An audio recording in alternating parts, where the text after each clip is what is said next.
center. Game plan sick, talking under the weather. You know what we doing? I need that all expense paid inclusive. I'm the plug, so I'm plugged into it. About money like with Jewish white Christmas. I'm Scrooge, bitch. My mood is on cruise ship. If you ain't tuned in, you ain't vibing with my moon man. I move shit like Kerry. I'm the cold truth, Fletcher Reed, Jim Carrey. Everything mooey, that mean the price varies. Need that designer cream shit and all Ben and Jerry's. Cream get the money like 36 chambers. Baskin Robbins shit, 31 flavors. Keep it moving. I can make things move. I can make things move. I can make things move. I can make things move. Everything on me. Yeah, tell him Bogart scot-free. Like daddy. Fuck with blow shoot, trolling vibe Molly. Heard I carry weight, move packs like a dolly. And I stay fuming, clock me doing Godspeed. Business booming, back-to-back trips, moving multiple units. Got mules, got universal soldiers, getting money for sure. Yeah, we ain't shrugging shoulders. You think I'm lucky getting over, made it far, cause I'm sharp, fuck a 4-leaf clover. On my 89, minus the flat top. Getting packs off, smoking on the cash crop. Money talk, if you're broke, then you can't talk. Play a never-ending ball game, Sandlot. I can make things move. I can make things move. I can make things move. Getting money when I land there. Smoking all loud so I can't hear. And if your boys bring the noise, all y'all bitches getting scraped pap smear. Codeine got me leaning, trapeze. Put your boy on point, pyramid of Giza. I'ma rock like this till I'm an old geezer. No pizza parlor, but we deliver pizzas. Ask Uncle Sam, I'm taxing. Look, my no hands, telepathic. I can make things move, I'm carefully calculated when I make these moves. I run shit, don't let me get loose. I'm all about my decks, trying not to get goosed. Keep it moving.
Hey, what it do?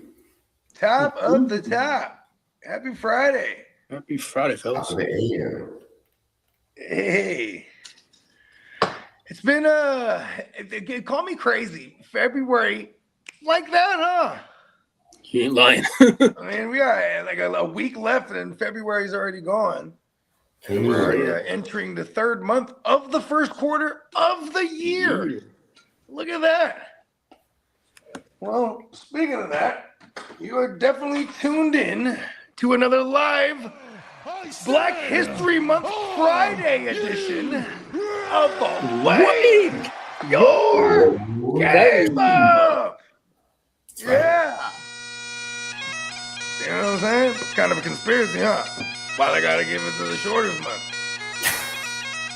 I'm just saying, it's a lot of history, you know? I'm just saying, you know, it's kind of like that. You know what I mean? You know, America. I've been kind of going down the rabbit hole on accident of Christopher Columbus. And because I was going down this rabbit hole of the Knights Templar. You mean Cristobal Colon?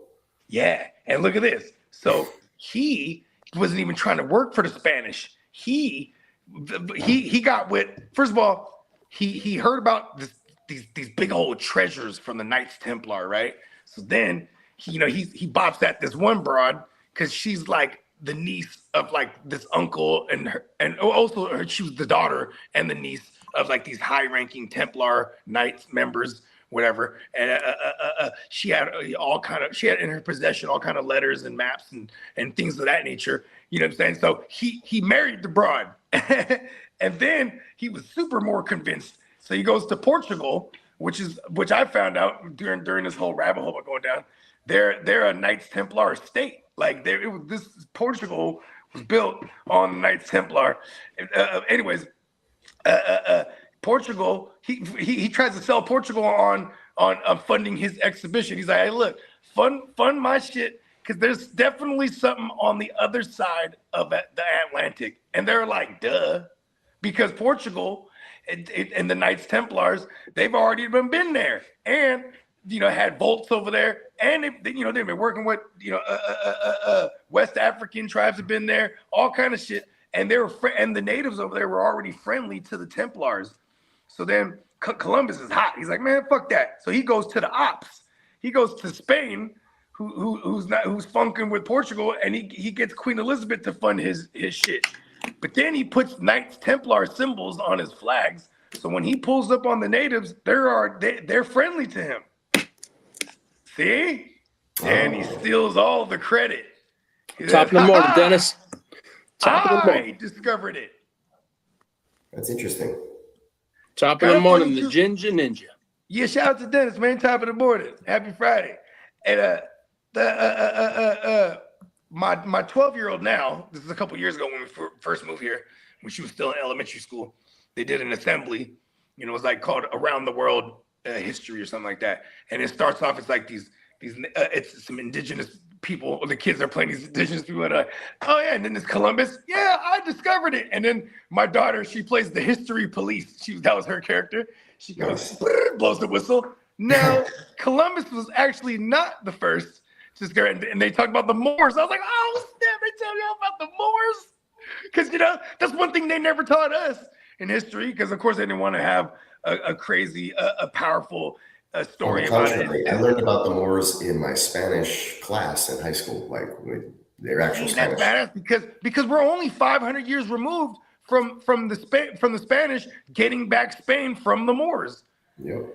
Like the Moors took over Sicily, took over Spain, they took over a lot of shit. You know what I mean? And they were like very awesome as rulers. They came in there like striking deals, like, hey, look, we can go to war, but what we really trying to do is come in here and build your economy. And of course, they wanted to build mosques everywhere because they were Islamic. They're like one of the earlier Islamic powerhouses to spread across the world type of shit. You know what I mean? And the Moors were everywhere in China. They're in the Americas.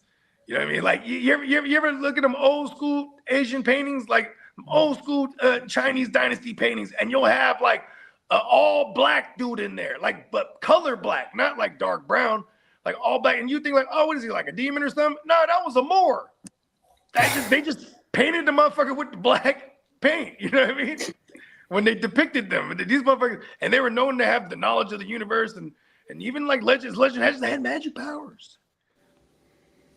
But what's magic when it's things that can't be explained, right? Like say a motherfucker had knowledge of like some anti-gravity frequency shit, or you know what I mean? They making shit float, and they're like, whoa, magic, you know what I mean? You might bow down to a motherfucker like that, or be like, you know what? Okay, so what's this deal you're talking about again, right? You know what I mean? Maybe we don't want to go to war with these guys. Making shit levitate. Oh, you ever heard of the dudes that used to carry the ark of the covenant, right? It was like several tons, right? It's like, how the fuck could two people carry this shit? And they're called like the Leviites, right? That's what those guys are called, like the Leviates or Leviites or something like that. Look at the root word. Levitate. The Levites. The Levites. There you go. Yeah. Levitate. They're like they had some kind of knowledge. How is this two motherfuckers carrying this shit? It's there. Yeah, I didn't know it was supposed to weigh that much. Yeah. And like, I started going down the rabbit hole of what they believe the contents was inside. Because they said, like, first of all, they said, according to this guy, Timothy Hogan, it's an awesome rabbit hole because now that he's older and technology and all that shit, he has these reasonings why he's just sharing all the Templar secrets.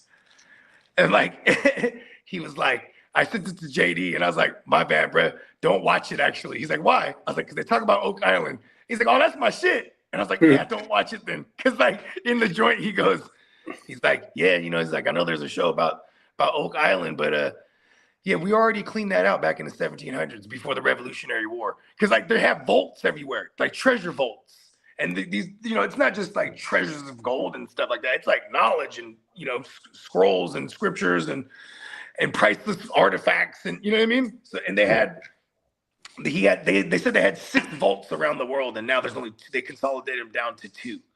And he says they're both in the Americas. It's pretty badass. Nice. Yeah, he was on the because the guy from the Y Files sat down with him, and because that guy's he's doing like sit down like content now, like instead of just like the whole story edited versions of the Y Files with Hecklefish. Now he has this thing where he's sitting down with the motherfuckers. You know what I mean? Yeah, It's pretty bad. Yeah, I've seen a few of those. Pretty good. Yeah, they're really good. Send me down a lot of rabbit holes because I can just pause it and be like, "What did he say there?" You know what I mean? Start, what the Leviates, and then they talk about alchemy and all the how like gold is like gold alloys and like not just melting. There's a process called like carcening or fuck. It's when you burn something down to the ashes, but you extract. You're even able to extract from the ashes, and then so they do this with gold apparently. And then like they would it would turn into this white powder and they would bake like goods with it. And the pharaohs would eat this shit. And apparently it would because gold is already like a crazy conductant. Like it's a very specific conductant. You know what I mean? Like, so anyways, and then they would ingest this thing, the pharaohs, and it was like healing properties and long life. And, it was the foods of the gods, apparently. But yeah, and like says, the new long format of Wi-Fi was great. Yeah, shout out to Johnny. Oh, I almost wore the Anunnaki shirt again. I just did the laundry, but I was like, I wore it last week. I don't want to play it out. But yeah, super badass. That I actually sent it to Johnny, and Johnny was like, yeah, I already watched half of it. I was like, cool, watch it so we can talk about it. Because the Knights Templar shit is badass. Like that National Treasure movie. That was badass. That was like, I think ever since the Goonies, me personally, I've always had an infatuation with like treasure hunt stories. You know what I mean? I recently put my kids on the National Treasure movies. They're really good. My son's first reaction was like, his name is really Benjamin Franklin Gates. Like he was all pissed off about that. It's like, see, that's what's cool about the writers, right? Because they're like, all right, let's write. We got to come up with these fictional characters, but somehow write them into nonfiction canon. Speaking of fictional characters and stuff, here's an update of the page 1 is just about complete finally. Yeah. Does he have a working title for this yet? Yeah, everything's done. Like he's super advanced. Like I'm just slow. So he's got like 3 issues done almost already. Oh, that's dope. I asked him, I was like, let me write it. When you get deeper into it, I was like, let me write an episode. He's like, yeah, man. I'm like, okay. He said, yeah, too easy. Like, I was like, oh no, now he thinks I'm good. You know what I mean? Like okay, I'll wait till he gets like 4 or 5 in. Damn, that looks good, Peacock. Yeah, that shit. Phenomenal.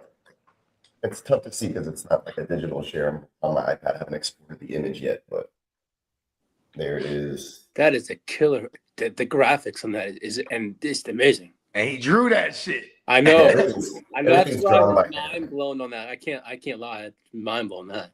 I'm gonna put in tiny like patrolmen there and up on top of the building too.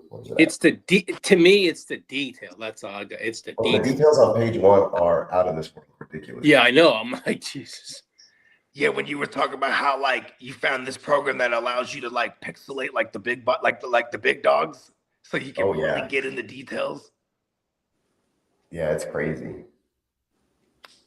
Yeah, I've been working on this one page for almost 2 weeks, but now that this is done, it's tone and I'm ready to do like the easy stuff. The easy stuff is sketching out little scenes of people talking to each other and stuff like that. Like doing a whole city and incorporating all the things like the vehicles, like the slogans, like, you know, patrolmen, different types of like trying to figure out he has the different slogans to brainwash like people. all this stuff is it's a lot of research. So it's not quite dystopian. It's some kind of topian, right? But It's like near, controlled. it's near future, like not so distant future. Oh, okay. And you know, it kind of scares me. This guy knows what's going on behind the scenes in the world. Yeah. He might be trying to tell us something. So I barely got like the speech bubbles down, and then like I didn't know how I was gonna do like the slogan at the top to make it look like the drones were announcing something to the entire city. So I had to do a lot of research and figure out how I'm gonna do a page layout just for the page. It took me 2 weeks. But the other ones I'm already in my head. Like while I'm working on this page, I already have an idea of how the next few pages are gonna go.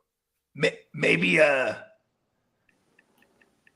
like there's like maybe they're like a holographic image of the ruler or whoever's in charge of announcing the shit or something. Yeah, well, the way Clock did it, like I have directions for 32 pages already. So he's telling me what he wants in the scenes, but he's not giving me specifics on like camera angles. Okay, so he gives you the layout and it can just let you kind of construct it. Well, because also that way you know you have references. Yeah, because like next page, for example, will be like the outside of the ICE substation, right? That's one panel. Next panel would be a bunch of people. He put a substation in there, didn't he? A bunch of people waiting in line to, well, ICE stands for something else. It's different, but kind of the same. And then there's like people waiting in line. I like it though, because it's a not so subtle, like, it's like a not so subtle jab though. It's like, it's not ICE, sure. It's ICE. Most definitely, most definitely. And then there's people waiting in line calmly in panel 2 to get their face scanned. And then panel 3 on this same page is like an alert going off on some dude's retina scan or something. And then panel 4 is at like an ICE officer asking him to step aside. And that's one page. And then the next page is like homeboy gets frozen up with the high-tech weapons. So I need to like in my head on that next page, like, okay, what are these guns gonna look like? You know, like all that kind of thing. So I got to design the weaponry, and then I got to keep that in like a folder where like so like everything stays consistent. You know what I'm saying? So it's not just like draw a dude with a gun. It's way more than that. Maybe like we do have an array. We are living in the day and age of ghost guns. Yeah, well, this is going to be a freeze type gun with no bullets that stops you in your tracks, type of deal. Like the Moses staff. Yeah, in a sense, but it's like weaponized into a gun type form. Well, because you know that's what they said that like, well, the Akhenaten also and Moses and the other people they said that they had the staff and they could just freeze everyone, just like they were suspended in time. And it's funny because it's like when you read these things in like in the old literature, the ancient literatures, it's like it's like magic. Like no, they could have just had some tech. You know what I mean? And we didn't know about. Near final. I think I'm going to export this and send it to Clock. That way he can tell me what he thinks about it. He's seen some pictures. This is fucking dope. But like to see this on a page, it's going to be printed out and it'll be bigger than this. The comic page is slightly bigger, a little taller. So the detail I think is going to come through real nice. Do you guys already have an outlet to press these up when it's? Yeah, he texted me a couple days ago that he already has a publisher. Sick. Hey, Clock is super dope. I remember he was trying to write an actual like novel first, and then like I'm treating this like a graphic novel, you know. Remember he was sending us like when he was fooling with the AI at first. He was trying, it is a graphic novel, but he was like writing the whole. First he said he wanted to write a series, right? I was like, oh, sick, and then he was like, I'm totally trying to rip off.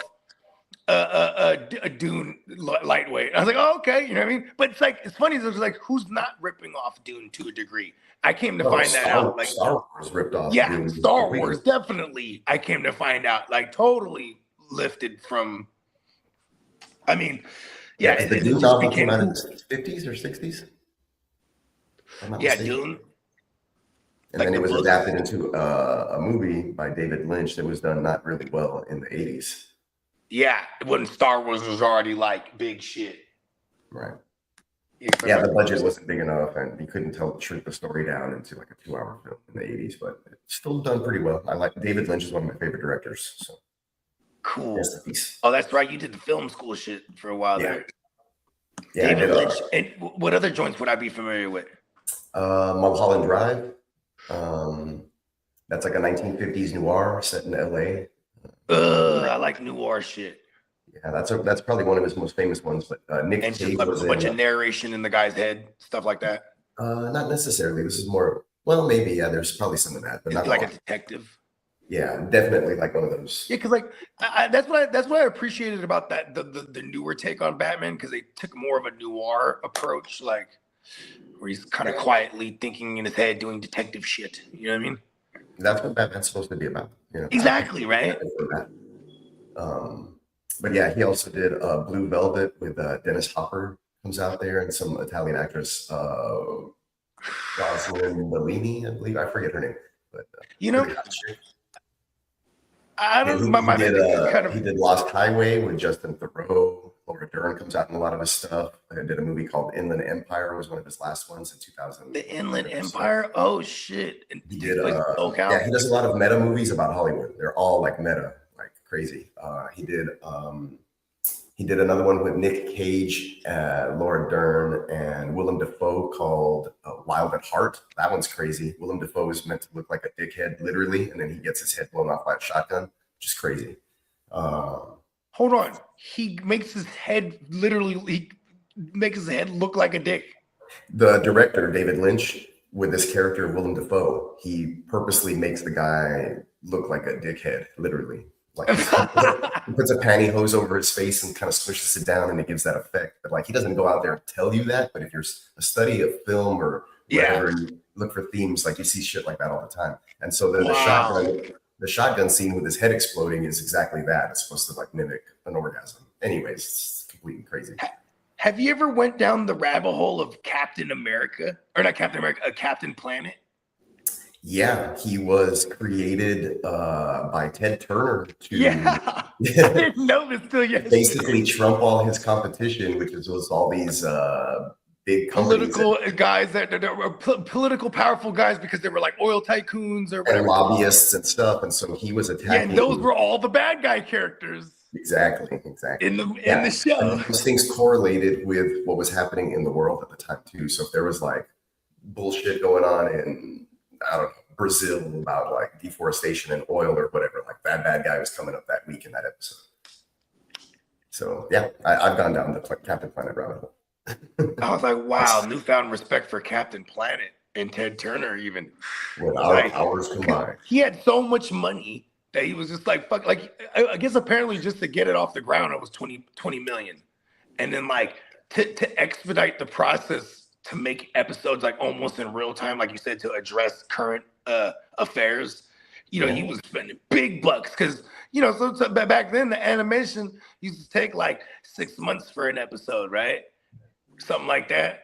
Yeah, it would take a the while. Drawing or whatever. So they were cranking these joints out like at a high rate. Yeah, I feel it. Yeah, pretty cool. Very cool.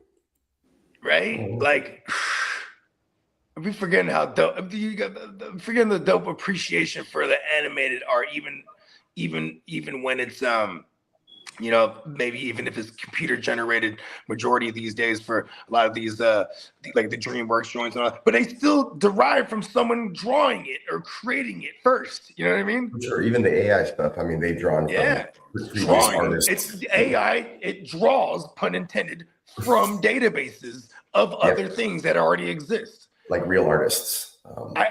Me and Nelson, it's funny because shout out to Nelly. I was just talking to him the other day, and we were talking about arguments that we have. We have a similar argument with people when it comes to this AI stuff, because people go, well, how are you guys going to beat AI in music? It's unlimited. So what are you talking about?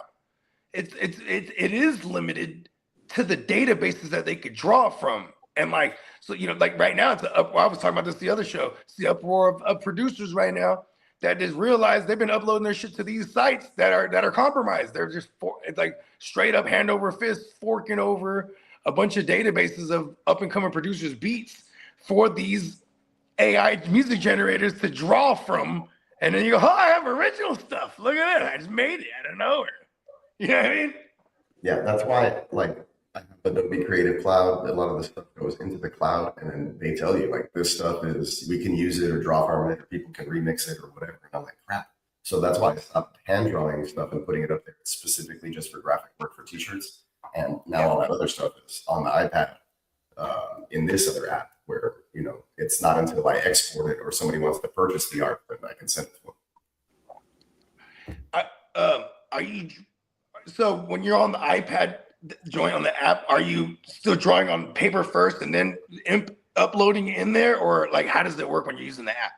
Sometimes it depends.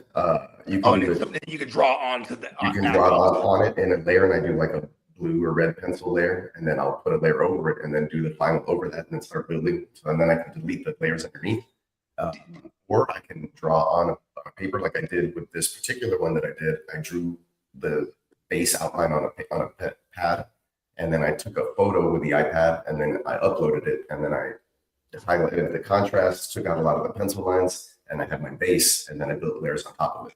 And then you could also take a screenshot or a photo with the iPad and then use that as a reference and then go from there. Okay, like a stencil. You can do it that way. Typically, I don't. What I'll do is I'll take a photo, like let's say of a person or a building, and then it allows you to put that picture-in-picture in a small corner of the screen, and you can sketch while you're looking at it, basically. But you could also put it in as a layer underneath and then trace, I guess, but everything looks traced when you trace it. So it's just better to freehand stuff. Yeah. Yeah, so it adds the natural. Yeah, of course. I mean, you can do the basic shapes, right? That's what I do a lot of times, like the position of the person. But then after that, you know, I clear the reference and then I go in there and I add shadows or, you know, little things. Or I have one more question because this stuff interests me a lot. So like, obviously when you're drawing or painting, right, there's a tangible feel to it, right? Yeah. You know, pause, like the strokes, you know what I mean? Like there's all, right? There's a feel to it. Is some of that taken away, or if not a lot of that, when you're digitally doing something like with the pen, even like the when you're using some of it, sometimes there's a vast array of brushes that you can use, and then you can control the correction of the brush.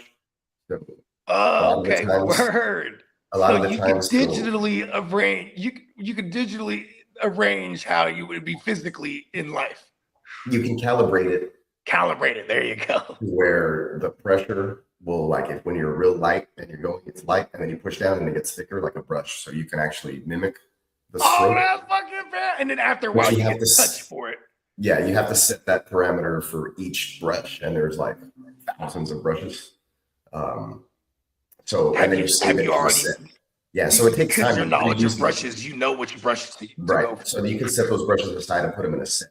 And so the more you use the app, the more you calibrate your brushes, and whatever you build your set, the better it is, the quicker you go, stuff like that. So that's why with 2 weeks on this one page, I've learned almost everything about the app already, to where when I go to the other pages, it'll be a lot faster.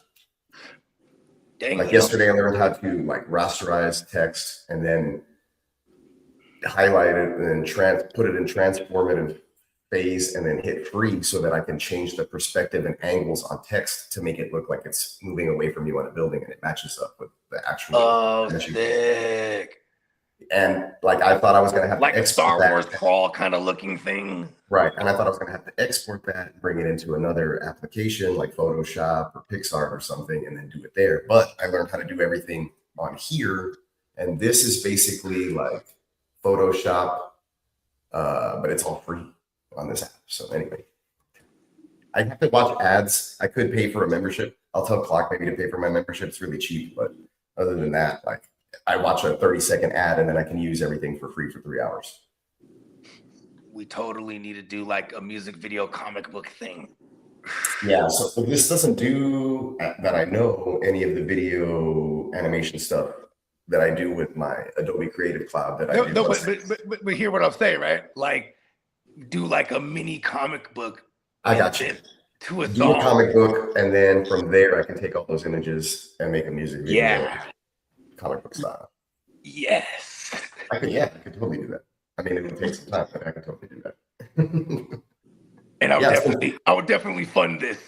It's been very fun to play around with new things,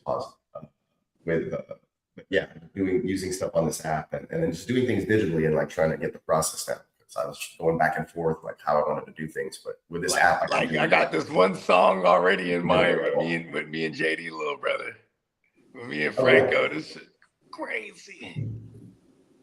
Good shit. But yeah, Lee, you ready for the news, Lee? Yeah, man. Let's take them to the streets. Let's do it.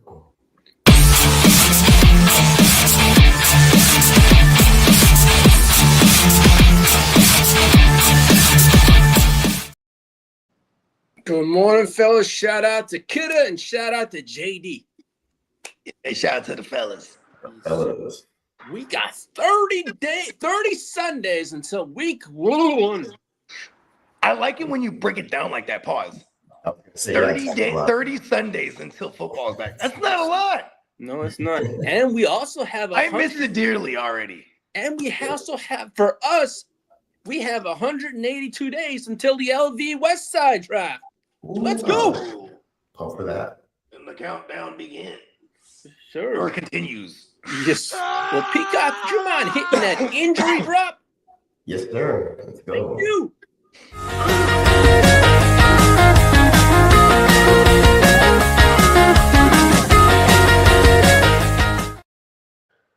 Well, happy Friday, everyone. Hope everyone's well. I got a good show for you.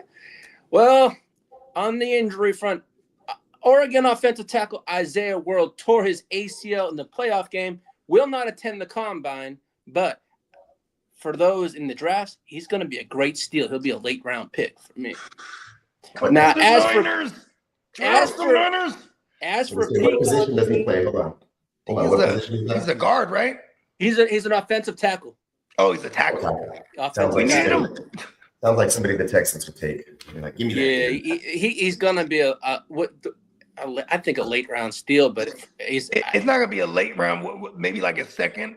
About a third or fourth round pick, I think. He was probably projected to be like one of those first rounder guys. Yeah, he was. It's gonna slide a few rounds because of the injury. Yeah.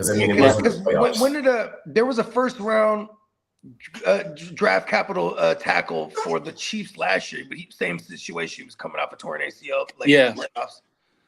Mm-hmm. I can't remember when they took him. I think they might have took him in the second round, like a back end. I think it was a back end second pick. Yeah, I think it was. Yeah, that's what I said. Now, as for Peacock's Houston Texans, Tank Dell is progressing very well in his recovery. Yeah. Yes, sir. Hell yeah. Now, as for Ryan Kelly, he's expected to retire due to You okay over there, Lee? Yeah, I'm good. But yeah, but you cut out there, Lee. What happened? You're laughing at something. I would imagine it's someone's misfortune. What happened? No, Ryan Kelly is going to retire due to concussions. History: a total of 6 career concussions, 3 last season. Wow. Yeah. And he just got picked up. Yeah, he just got picked up by the Vikings last year. Is that what it was? Yeah, I believe it was. Yeah. I don't blame him. Concussions are brutal. And that happened. That's too bad. Now, as for Tyreek Hill, he is expected to have another surgery coming up, but he says he intends to play in 2026. Brutality. See, that's too vague. He knows he's going. First of all, you guys find a team. I feel like he's going to be cut, and he's going to be around training camp. He's still available. Oh, he's already been cut.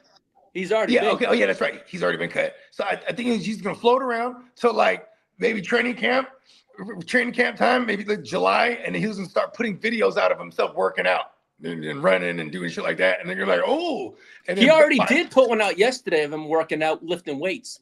Like, who was it? It was Waddle put it out for and he was working out. He said, Waddle. He told like that, Waddle, hold this camera. Yeah, 2 weeks after he had his surgery, he was working out Get with this right Waddle, now, Waddle. lifting weights. Yeah, I saw that.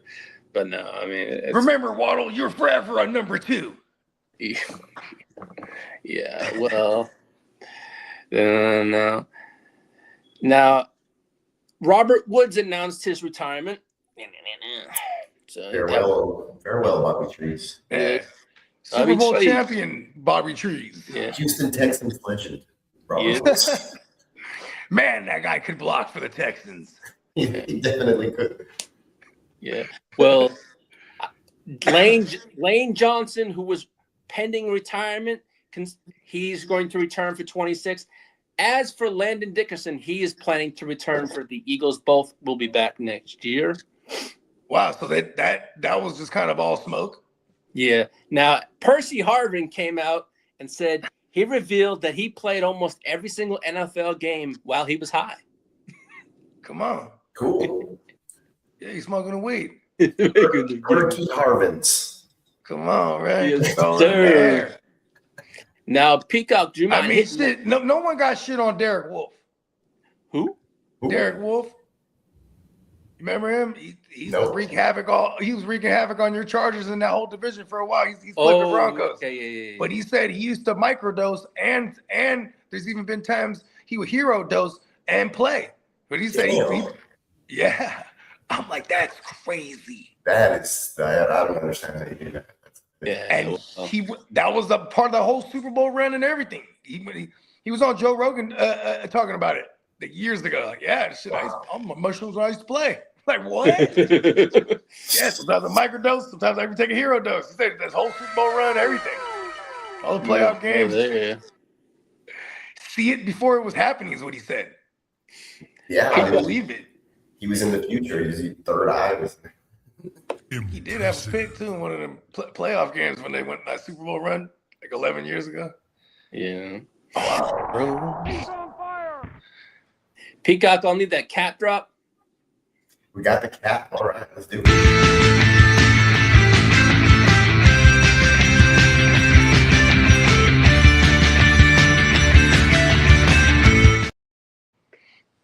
Well. Cap casualties and possible releases.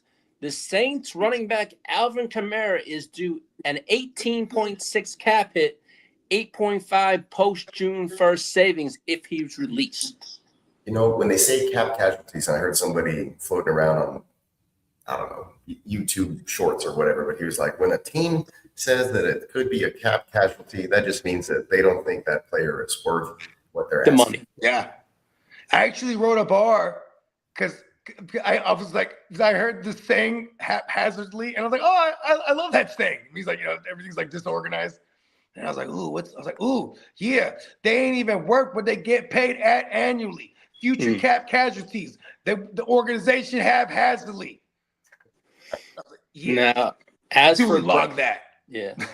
Browns cornerback Denzel Ward, he's a cut candidate for the Browns. And the Bears have multiple veterans releases that are possible. That's what they're saying. And the Commanders are going to release Marshawn Lattimore, which will free up $18.5 million. He was worth that whatever fourth round, wasn't he? And also the Colts linebacker Zaire Franklin could be another candidate for the Colts, and that's $5.8 million in savings. Come to the Niners. And just leave the Colts. I don't care where he goes. And he wreaks havoc. Yep. And he's the only one. He's like the only good player they got. Yeah. Probably like 30. He's probably like 30 now, or 31 maybe. Yeah. And the Raiders will be releasing Geno Smith before the league year starts. Yeah. Sorry, Geno. Yeah. And I don't know. And you know what? Me too. I'll echo your sentiment. Sorry, Gino. And just see, you said it as an apology. I said it as a description. I kind of didn't mean to say it. A little bit of A and B. Yeah. Sorry, Gino. And my Chargers will be moving on from Mekhi Becton, and that's going to save us $9.7 million in cap. Really? They're gonna get who? Mekhi Becton. Wow. Already. It's kind of the story if you come to the Niners. Dude, that is a mess. Or the Texans play. We need all alignment. Now, as for the Vikings, they are 43 million minus 43 million in cap space. I mean, boom, there goes Kelly, though. Yeah. Retirement. And then they're going to restructure Dursall for sure because they brought him in. I mean, they paid him the big bucks, right? And then he got hurt. So it's like immediately they're going to restructure him, which doesn't mean anything but to help the cap. Pretty sure they'll restructure Jefferson already. And they still got a young QB in there. That's kind of crazy. I'm like, who else are they paying? They are paying. Oh, they're not going to pay Addison. Oh, they're going to get rid of Hawkinson. That was already. He's a cap casualty. Yeah. Yeah, they're going to get down there easily. Yeah. Well, the Chiefs created 43.56 million via Patrick Mahomes restructured, but they're still minus 11 million. But they can get fixed that when they release the guy that was on the 49ers that they signed last year. That's 20 million. Their guard. Yeah, and that's 20 he million. Was boo-boo with us too. Ha-ha. What you get, Chiefs? They'll be cap compliant, and I think they're going to restructure Chris Jones's contract to make some space too. So, see what happened? They brought that guy over from the Niners. That guard, he brought over all that substation residue on him. Now that entire team. Look at Patrick Mahomes. He'll tell you.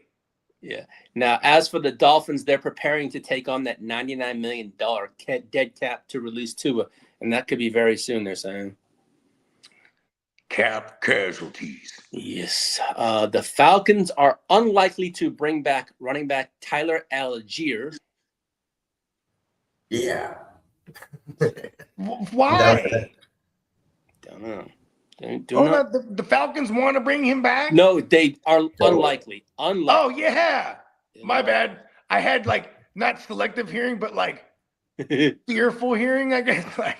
I thought I heard what I didn't want to hear. Yeah. And as for good. All right. Celebrate that. And that's why Peacock was celebrating. And as for the I can see Al Boo going to the Texans or the Niners. I love it.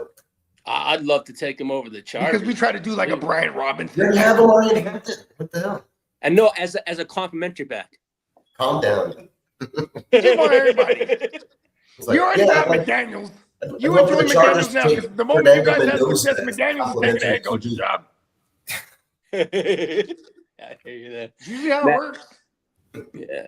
Now, as for the Colts, they're preparing to move on from wide receiver Michael Pittman Jr. Yeah. And they do that and bring out Pierce back. Yeah, and the Colts are not expected to re-sign offensive tackle Braden Smith. Come to the Niners. Come to the Texans. Flip the coin. The Ravens and Isaiah Likely, there's been no progress in extension talks, and he's going to hit free agency. That looks like that. Hey, look, he'll go to the Giants. I think he'll go to the Patriots. Or the Giants. Well, those are the two teams. I see the Giants. John Harbaugh's over there. Huh? John Harbaugh's over there. The guy who drafted him to the Ravens. Yeah, but he also wants to go home, close to home. Hey, okay, that's a real thing. And they're fresh off the Super Bowl. Hey, I like that. Ooh, do you think that's likely? Ooh, that's a damn good one there, Bogey. That was good. Was all right. It wasn't that great. It was actually terrible. No. Well, Romeo Doubs is as good as gone with the Packers, they're saying. Come to the Niners. I was a little hesitant, but then I remembered how much I love Romeo. I'm like, Romeo's dope. Come to the Niners.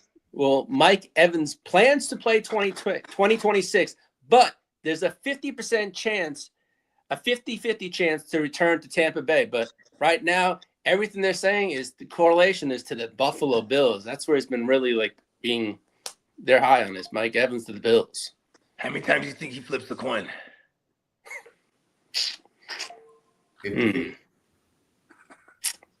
Now, I've never seen this one. The entire Browns offensive line is headed to free agency. Robinson, Patino, Botic, Teller and Conklin are all free agents. And in a shocking turn of events, the entire Cleveland Browns offensive line goes to the Niners. You're lying. Yes. Or the Texans. Yeah. You know what's funny is like there's going to be a couple of them that follow Stefanski to the Falcons, which is this is awesome. The Falcons already had a good line that Bijan could run behind. He's already played in zone schemes with Arthur Smith and Robinson, Zach Robinson, who was just their offensive coordinator. So I like what Stefanski over there is liable to do. I mean, he's gonna bring some of those guys over there. What's up, Albert? Albert, Happy Friday, man. Happy Friday. Now, the 4 names that have already came out with the same potential tags is going to be Ken Walker, and that's going to be $14 million. Cowboys Pickens is going to be $28.8 million. And Trey Hendrickson, $27.3. But I really don't know if the Bengals are going to just tag that. I mean, it's crazy. Wow, tag right there, 27. Okay. Yeah, and then you got the Kyle Pitts at $16 million. But there are some other notes on Pitts. The Falcons are expected to tag him if no deal. There's a massive league interest in Pitts. No deal. He's estimated for a 4-year, $43 million via Sport Track, and if he reaches the market, he could reach $70 to $80 million on the open market. Wow, Stephanie, hold on. Let's talk about this real quick because there's something to be said to a contract year. Like, he was a first-round guy. This would have been year 5. They told him they're not picking up the 5th-year option going into last year, which is essentially a contract year. He balls out. Isn't that fucking amazing? He's like shit for 3 years, for real. I guess his rookie year, he didn't have a thou wow, you know what I mean? But, you know, scattered over, you know, on a per game basis, it was really shitty because he didn't have like some big games there. He had some spotted big games, but like as a consistent player, we didn't see that until this year, and it really didn't happen until London got hurt, and then Cousins was in there, and then he became like a favorite target of Cousins. So it is. Shout out to Kyle Pitts to be able to parlay this into potentially a 7-year, $80 million contract. Yeah, He's kind of been overrated and whacked. But he looked Generational talent. Now, as the Cardinals are interested in Bears quarterback Tyson Badgett, as we mentioned on Tuesday, and they're written at that. The Dolphins have a strong. Hold on. Mm-hmm. Why? I couldn't figure out a correlation. Did you guys find any correlation there? Like, why is Mike LaFleur like? Well, they're like, all right, we need to go and get tea bags. Do you think it's a cheap option? Paul? I don't know, because like he's still on. Is he a free agent? Because then it don't matter what. Because I'm thinking like they're showing interest in him. Do you have to fucking trade for him? like why? I don't know. I'm trying to understand that still. Anyways, continue. The Dolphins are going to make a strong push for Malik Willis. We know that. Now, I remember saying he's a free agent. And I remember saying it in the thread a couple days ago. Is he a free agent? Who, Badgett? No, Willis. Malik Willis, yes. We've been mentioning free agents. Might as well just do this.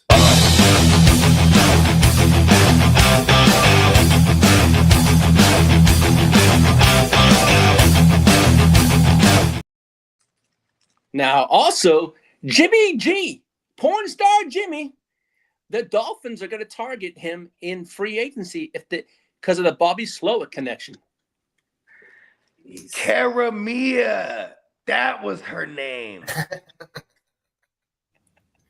Hold on, I'll be right back. My coworker just let me. That was her name. Well, because somebody in the thread, or I don't know if it was in the thread or the chat on one of the shows. This was this week. I never put it about Jimmy G. Porn star Jimmy. It was me. I did that. Okay, yeah. Because he dated Karamia, which was like, I think when he was like in high school and in college, that was his go-to on the internet, I guess. His crush. Yeah, like, you know what I mean? He probably definitely had his way with himself to her videos, allegedly. And then, not allegedly, when he was Jimmy G, now handsome Jimmy in the league with the Niners, he was taking her down.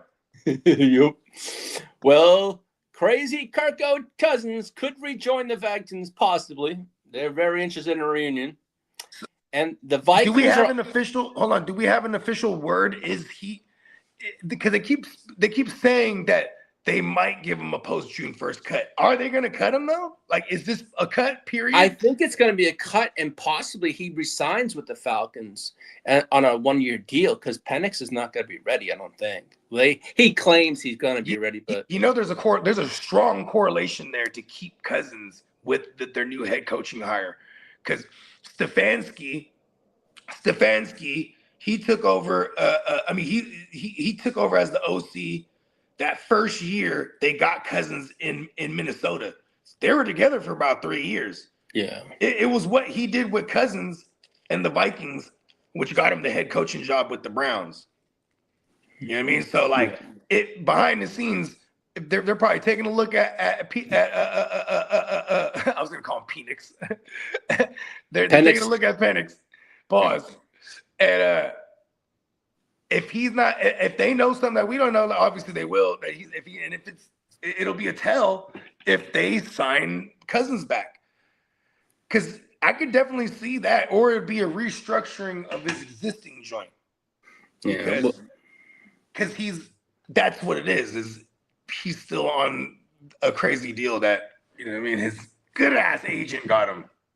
Shout out to Kirk Cousins' agent. The Vikings have also been heavily linked to Mac Jones. Let's go. Yeah. Now the Vikings, Dolphins, Steelers are interested in Kyler Murray. The Bengals. Hold on. Run that back. The Vikings, Dolphins, Steelers are interested in Kyler Murray. Vikings, Dolphins, and Steelers. Steelers. Okay. Yes. Well, they don't know because Aaron Rodgers is still leaving the Steelers. Yeah. No, I get that. So, and it doesn't even necessarily mean Aaron Rodgers might be done. I still think he might go full Brett Favre and end up with the Vikings. I'm telling you. Wouldn't shock, man. And then, but see, I have been putting Kyler Murray with the Dolphins. You know what I mean? Outside of that's just me saying that. So this is the first time that this is actually a rumor now. So that's pretty cool, because I don't see them. Why Malik Willis? Like, he started a couple games. At least you have a whole resume on Kyler Murray. Anyways, I also think no one wants Kyler Murray. No. You know what I mean? And like, he's gonna end up with the Jets or the Dolphins on like one of those prove it type deals. You know what I mean? But it'd be smart. One of them, like, I think Tua's going to be the smartest one, but he's going to be forced to be, because no one's going to want to give him a starting gig, and I think he's going to end up being y'all backup this year. Yeah. Now the Cardinals, Dolphins, and the Vikings. The Cardinals, Dolphins, and the Vikings have been showing trade interest in Mac Jones. I could see us sending him to the Dolphins because it's far away, and they got a high second round. Mm-hmm. And then who else on the list? It's The Vikings. They got a high second. Cardinals, Dolphins, and the Vikings are the 3 teams that have showed willing to trade. If we send him, see, it would make sense for Mike LaFleur, because he is a product of Shanahan and McVay. So he could, if they were to trade for him, even though it's in division, it's not uncommon, but we're gonna hit him over the head for sure. Mm-hmm. It'd be like a second and like a future something. You know what I mean? Yeah. Well, Colts quarterback Or a Daniel player. Jones, Danny Dimes, who's a free agent, is likely, but Indy is a definite return possible because they're working on an extension. So that's done. And the 49ers came out and said they want Mac Jones as Purdy's backup, but may trade for a strong offer. That's the only reason they'll trade him, if it's a strong. I mean, that's why you put something out there like that. Mm-hmm. You go, hey, well, we'll just keep him. Okay, the second round, is that what you said? Like, you know what I mean? Because we might be like, hey, look, the second round. They go, here's the third. No. We'll just keep them then. Oh, all right, hold on. Maybe a second. Yeah. Now, Is this rumors? Are we in the rumors? It was rumors, my bad. It was a continuing.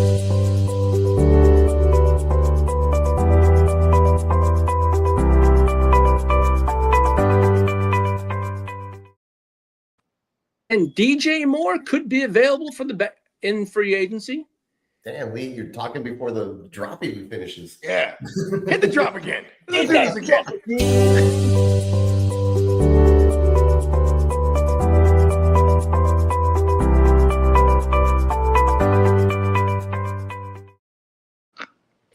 And that totally looks like my daughter and her friends. Like anytime I see them from a distance, it looks like they're gossiping like that. That's funny. Now, as for the Lions, are going to be pursuing free agents, offensive tackles in free agency. Yeah. That's fine. As for the Cincinnati Bengals, they're gathering trade value. Hold on. Why is that a rumor? That's like a fact. Exactly. Now, as for the Bengals, they're gathering trade value on Trey Hendrickson. Let's go. Yeah. You know what's funny? Heard that before. Yeah, that was last year too. Yeah, now, the third year in a row they've been saying this shit. Now the Raiders came out and said what they would like from Max Crosby. Hold on. How stupid is that organization though, right? Because they're like, well, we can't get what we want from. They're always still trying to compete. They probably could have cashed out on him because now he's 3 years older than he was when he got there, which he was already like, you know, an elder statesman in that aspect. He was like late 20s already. I mean, it's not like that defense is super great. And get rid of him and get some assets or some capital or whatever and get you some more offensive linemen. Yeah, protect Joey B. Yeah, you know what's funny? As much as like, because we're not joking when me and Peacock say we need linemen to our teams, but it's funny because I'll be forgetting how much I'm invested in Joe Burrow. We need linemen to him too. Yeah, for all my Joe Burrow shares in Dynasty. Yeah, can't be and for the sake of good quality watchable football. Yeah, Joe Burrow. Lee's reported it several. I almost called him Leroy. Lee's reported it several times. Leroy reports. Now, that Joe Burrow could be headed down the Andrew Luck path if they don't protect him. You know, so for real. Yeah. You know what's crazy? It's like Joe Burrow himself last year said he wasn't having fun. Remember that? Yeah. Yep. I mean, and if you look at what he's been doing off the field the last couple of years, like he cutting his hair all the time, changing his hairstyle every offseason. Yeah, he's like he's manic, right? He's just like, oh, he's trying to have fun with it, even almost like he's like, oh, let's just do something to have fun. But like he's really invested into a lot of his time into like he's trying to come out with he has like a farm, and they're doing like all organic like produce or something like that. And he's like also doing he's also doing hand cream. I read that too. My friend Matt was telling me that he does hand cream at his farm. Damn. Okay. Now the Raiders, crazy. the Raiders won 2 first rounders and a premium player for Max Crosby if they do trade him. And I bet you they'd still suck if they got all that. What was that again? My bad. They won 2 first rounders and plus a premium player for Mad Max. 2 first rounds was a premium player, like an offensive player, like almost like a DJ Moore. Or something I know what it is. It's 2 first rounds for the Niners and Mac Jones. Let's go. You guys have Let's fucking go. Give it to me. Now the Dolphins are discussing the Dolphins are discussing trades involving Minkah Fitzpatrick. Wasn't he just traded there? It's crazy because like I feel like out of nowhere he's entering the elder statesman like stage of his career. Isn't he 29? I don't know. Yeah, but he's like been balling, and that guy. But I'd be forgetting he has like a handful of seasons where he was done to injury, so he was just gone. Like I'd be forgetting, like you know what I mean. And I think he's been bounced around from the Steelers and Dolphins his entire career. You can have him back. Now on the block in all my dynasties. The New England just have him in one. You have so many. Now the New England Patriots plan on revisiting the Jordan Addison, Chris Olave, and Rashid Shaheed, who they went after. This is the Patriots, who they were monitoring in the trade off season last year, are going to revisit Addison, Olave, and Shaheed. Okay. So Shaheed's probably the one they end up with because he's just like a field stretcher guy that's not going to demand so close to 30, or if not 30, because that's what I feel like Addison and Olave is going to try to like. Olave was like WR6. He's going to try to parlay that into something. You know what I mean? And I feel like the Saints are more inclined to just give him that bag.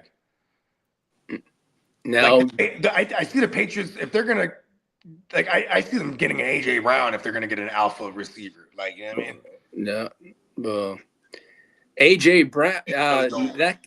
Speaking of AJ Brown, is the Eagles want to keep him? Yeah, that's why it's in the rumors. Exactly. Now, as for Brandon Ayuk, he came Just out. The rumors. They don't like him. Yeah, and Come to the Niners, AJ. Brandon Ayuk came out yesterday and says, "I want to go to Washington." He wants that Jaden Daniels connection. He's been wanting to go there for some time. Yeah.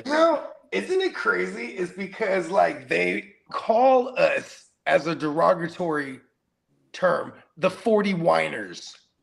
And that's a whining son bitch. I ain't gonna lie to you. Like, he whined about, hey, trade me to Washington. They were like, no, we're gonna be so fine and pay me. Then he's like, no, we're already trying. People want to trade for you. No, I don't want to go to the Steelers. No, I don't want to go to the Patriots. And then he's like, okay, you know what? I'll stay here. Give me the money. Then he tears the shit. And he's like, you know what? See what happened? Substation. And then he's like, trade me now to Washington. Now he's not even saying trade. He's like, I just want to go. Now, as for Jim Harbaugh, That pisses me off a lot. Jim Harbaugh would like a possible reunion with Rashawn Gary. He had Rashawn Gary in Michigan? Yes, sir. Well, he would like to have him back. Rashawn Gary? Yeah, Rashawn Gary. Yeah. He was kind of quiet last year. Yeah. Maybe. No. The Rams. DC. Oh, he's the one that came over from Western Michigan, who was our cornerbacks coach about 2 years ago. Chris O'Leary. He was a quarterbacks coach. He was our CB coach 2 years ago. Cornerbacks coach. Yeah. Okay. Yeah. Now, Interesting. the Rams this morning promoted Nate Stalehouse to the OC, so all the OC jobs are now filled. So Stalehouse, he was one of those names that didn't deserve to be in the conversation of head coaching interviews, but he was. Yeah. But I knew he was going to land the OC at minimum with the Rams. Bong, look at that. Now the Minnesota Vikings came out and said they simplified. Hold on. The Rams offense better not be a Stalehouse. Huh? Whose house? Huh? Stalehouse? Yeah. That's a good one, though. No, it's not. It's terrible, Lee. Yeah, I'm not as good as words. They're made to be terrible on purpose. You write bars every single day. You're good with that kind of stuff. I'm not good with that kind of stuff. That should let you know I can tell the difference between a good and a bad bar. I know. You are. You're right, them. Now, as for the Vikings, came out and said they simplified the offense for JJ McCarthy. The Vikings said they simplified the offense for JJ McCarthy. And they plan on adding a veteran QB for as that's competition. What Nick Haley needs to do for CJ Stroud. I was in here learn Tom Brady's offense. Yeah. Now the 49ers have big plans for Jordan James, supposedly. We better. Yes, sir. And the third round. I was like, that sounds like a porn star name. And Matthew Jordan Golden. James. Yeah. He's in there. Nothing but Jordan's on. Two first names. Can't have two first names.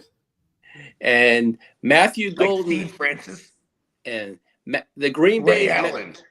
Dick Hammer. That was a good one. Pause.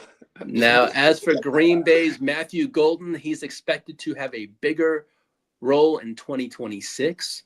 He better. Spent the Now, first round as on him. for Peacock's Texans, they confirmed that C.J. Stroud is their franchise quarterback going forward. When shutting down all those Why is this in the rumors then? Huh? Why is this in the rumors then? Because Lee's been spamming me with trade rumors for 3 weeks. I'm like, bro, it ain't happening. Like, why would they move I know on? it came. C.J. Stroud. I forget the guy's name. Every year of his career, he has added another playoff win under his belt. Yeah, he just keeps making a notch in the belt. How many does Justin Herbert have? Every year, people every year people are like, he's getting worse, but every year their win totals go up. Now, as for the It's kind of interesting how that works. Super weird. It's like, oh, the worse he gets, the better we do. We're gonna keep him. Okay, yeah, keep him. Don't even fix the line. As for the It's crazy, man. the Cowboys are going to moving into a 3-4 defense next year. Ooh, let's switch it up. Yes, sir. What? Jerry Jones, he woke up one morning. He was like, "Listen, I had a wet dream about a 3-4 defense." And he the, always, It's not he much always different finds a way to do it It's not much different inappropriately. from last year because they only played like 3 or 4 players on defense, or at least it felt that way. That's how he got the vision. I had a vision. We only had about 3 or 4 players on defense. now Eli Manning is going to be working with Jackson Dart in the offseason training. Who is their? Hold on. Who is their defensive coordinator? And what? First of all, Stu, there's The new guy? I don't know. Yeah, his they name. got a new defensive coordinator. They got a new DC. There's this dude. He always every morning clockwork. He's kind of like doing like a power walk, and he bends the block several times. He's always on the phone. It's like an Asian businessman. And right when he's walking by, I was like, "Yeah, and I had a wet dream last night." And he hella broke neck. Oh, his name is Christian Parker. Hell of a timing for that guy to walk by at that time. Bogey, his name is Christian Parker. Pause. Christian Parker is his name, the DC. Okay, where's he coming from? Truth, I don't know. Shout out to Bakes. Good morning, brothers. He says that means they're going to draft a linebacker high, maybe with their second first-round pick. Hopefully, sunshine. Hey, shout out to Bakes. He's talking about for the Raiders? I'm assuming. I don't think Yes, because there is like a super smashed linebacker, right? That's going to be like a top 15 pick or something like that. that Sonny kid. Yeah, he might be like a top 10 pick even. Sonny. I mean, look at we. Oh, he's talking trade. about Yeah, we got three. Now I'm going They can do that with their 2 Niner picks. Hold on, Link. We're still on the. What was it? Sorry, what were you saying, buddy? They could do that when they have their 2 Niner picks in Mac Jones. See that? And then they don't have to worry about getting Mendoza. You know what I mean? Peacock, do you mind hitting that extensions drop again? We'll do the extendo drop. Yes, sir. Oh, shit. These mice are ridiculous. I click it once and it double clicks everything.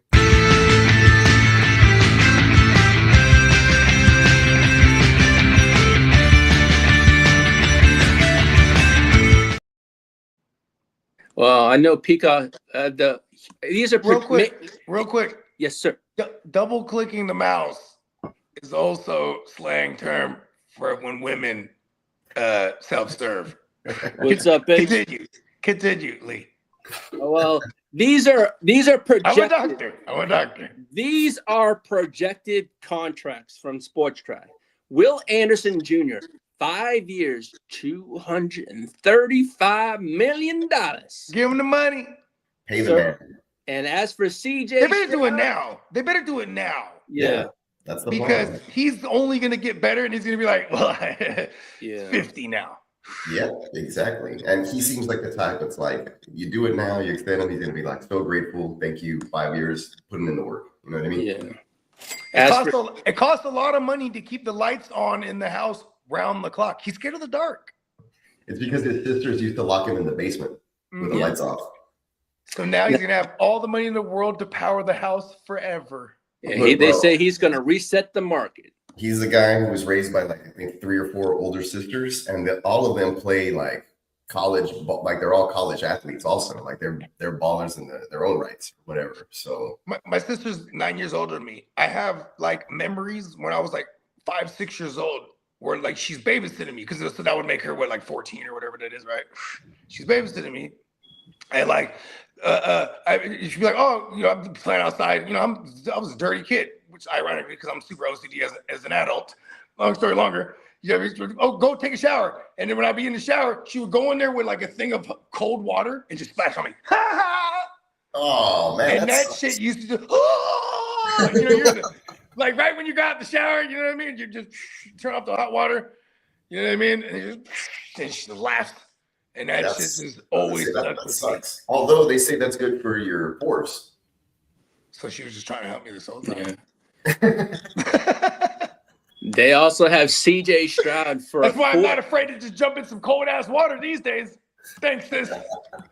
No, on God, you know people are like, oh, you gotta put your feet in the fourth, and I just jump right in the pool. Fuck it. Or the lake, or the ocean, wherever we're amphibious. They also have CJ Stroud for a 4-year, $248 million, which would be about $62 million AAV. Too bad. I doubt that they do it this year, but if they extend him early and they mark it down, like locking it up right now, think about it. CJ Stroud's value is like at an all-time low. Let's extend him now for the cheapest that we possibly can. You know what they could use? Brock Purdy as like look at what Brock Purdy got. His boils down to like 40 something a year. And it's like, really maybe like make it more incentive based, but not with like playoff wins. Like if he gets to the divisional round or what, you know, or like turnovers are low or some shit. You know what I mean? So he has 2 more years, right? He has 2 more years on the existing contract. Correct. Right. So like, would they if they were to extend him at least not this, if they didn't do it this offseason, if they did it next offseason, it'd probably be like a 4-year or 5-year, 4 or 5 year extension, right? On top of the, it'd be a 4.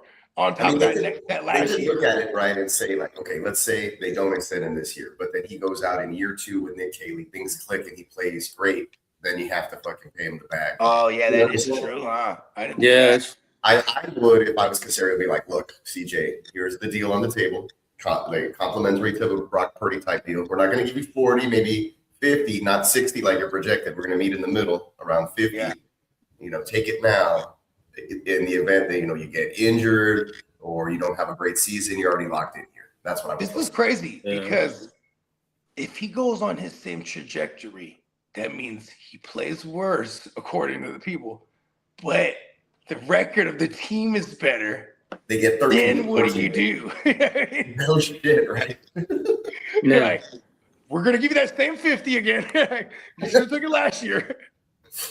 No, Bryce Young is looking at a 4-year, $228 million deal. Give Bryce Young the bag. Yeah. Come on. Right? Shout out to the kid, man. And as for Jalen, he's half Mexican, man. You know what I mean? Shout out to that, and shout out to all my Mexican partners, man. I saw that, Bakes. They freed up. Ear mentioned that earlier in his news run. Yeah. Saving up. They're still 11 million minus 11, but once they release the offensive tackle, that's 20 million. They're cap compliance, and then they'll be restructuring Chris Jones, so they'll be doing their Chiefs-o things as always. But for sure, yeah, because look, and then Kelsey's not on the books right now, and he will be for something cheap, 1 year type shit. So like they're gonna figure it all out. Nick Bolton, they'll restructure Nick Bolton real quick because he just got his big back last year. Yeah, and outside of that, they never play their corners. So McDuffie's probably going to get the tag and then trade, or if you know what I mean, or play under the tag. And then obviously Mahomes, he always sets the tone for the entire team, doing his Brady thing, like Big pointed out the other day. Like, you know, Mahomes is going to be like, all right, look, y'all, if I'm doing it. Man, I mean, I don't think people understand it until they actually restructure. They go, "Oh, I still got my money." It's like, yeah, we're just duh. Alec Pierce is looking at a 4-year, $102 million contract wherever he goes. So he's going at the 25. Yeah, 25 a year mark. That makes sense for him. Now, as for Jahmyr Gibbs, 4 years, 88. Jahmyr Gibbs, 4 years, $88 million. He's gonna get that. Yeah. Jack Campbell, 4 years, 82. Sam Laporta, 3 years for 54. They're gonna hold off on him. Yeah, because of the injury. Yeah, and Brian Branch, 3 years, 66. And same thing with him. It's like okay, I feel bad for Brian Branch because he would have demanded it and got it easily. Now he's coming off the ACL. He doesn't have the leverage anymore. It's like what happened with Hufanga. And because Hufanga was set to be one of those guys too with the Niners. And then boom, we found a way to leverage against him. He's like, all right, I want out. And then he got the bag from the Broncos eventually. Now, I know the Chargers are not going to do this. Quentin Johnson, 4 years, $72 million. They're going to move on from him. I don't know, bro. I think they do. He's different. He's a homegrown kid over there, and he's finally coming into his own. Out of all the receivers, he's different. Like, he's big, can stretch the field. He does catch the ball, and he's healthy. Like, he's he blows past defenders routinely, and now he can catch the ball. Like last year, Keenan Allen came back, and I think he messed up everything for everybody. He did, and I don't want him. I have a funny feeling he's coming back, but I talked about it on the show yesterday. I just don't want. He wants to come back, but I just think it's maybe he comes back as a receivers coach. Concentrate. Don't come back as a player. QJ and Ladd. I think he comes back as a veteran presence, but please, it's just taken away. He's just going to get in the way if that happens. Exactly. Robert Woods it all up. Concentrate. Concentrate on that. Concentrate on QJ. Concentrate on Gadsden. They have Jordan Addison for 3 years, $92 million on Sport Track, and Zay Flowers is 4 years, $120 million, $24 million. But he was a first round pick though too. So they could drag his out. Pause. Now it's kind of. You know what's crazy is like. This is going to be cut. This feels like a purgatory year. You know what I mean? Because like apparently the consensus is the influx of talent in this class isn't like super abundant, right? No, I mean, we did that mock the other day, and I was just like, "This is all gross." I'm serious. Like, I don't even want my 1.6. It's up for sale. See, we have to say it differently, though, right? Like, man, that 1.6. Oof. No, like, do what you want with it. It's like after that, there's not a lot of options. You got to get it. So you got to make it. I usually prefer to trade back and get like 2 third-rounders and see if one of them will hit. And that's the way I always do things in Dynasty. And sometimes I get 2 guys that hit. Sometimes I get none, but I'd rather do that. I usually try to do the a notable usable player, like in this case, like top 12 if I can for one of my first. And I usually, if it's a high first, like right now I got the 102 in one of them. And I'm trying to at least get like a starter and a high-end IDP as well. But the longer I wait, the easier that'll become. You know what I mean? Yeah, I like to move them just like within the week of the draft. Or like the draft has started and it's like a slow draft maybe. And be like, this one's on the block. Yeah. And the first round, we usually do 8 hours too. So it's like, really get greasy. Yeah, I'm not too pumped about any incoming. I'm very pumped. Now the teams that are carrying gotta dress these picks up, man. Look, like last year I was pumped about a bunch of players too, and it was like, what the fuck happened in the like? You know what's crazy? There was a lot of good gems. If you were mining in like the 4th, 5th, 6th, 7th round last year in skill positions, which was insane. Because like Money Gang and like who else was going late? Bill. Bill. Shit. Woody was like a 4th rounder. Tesla Law. I know, right? Because he could still be a thing.